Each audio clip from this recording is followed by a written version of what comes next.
Welcome to the Slop Temple. We pray this video helps.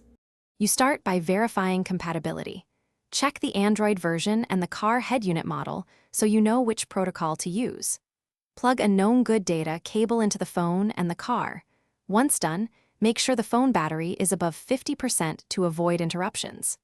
Next, enable developer options on your phone and turn on USB debugging so the car can negotiate a connection. These steps remove common connection blockers and prepare both devices for the handshakes that follow.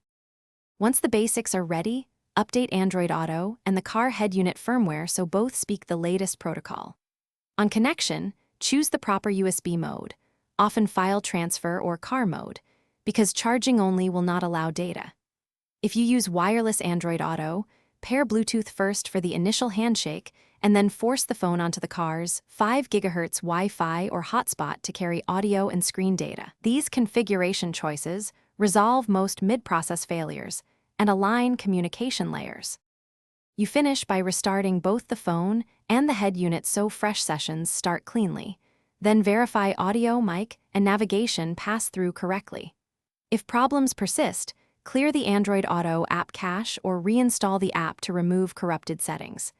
Make sure to test a different USB cable or another USB port in the car, because faulty cables cause most issues. If nothing else works, a factory reset of the head unit resolves persistent firmware conflicts, but backup settings. Thanks for watching. Consider subscribing if we helped you.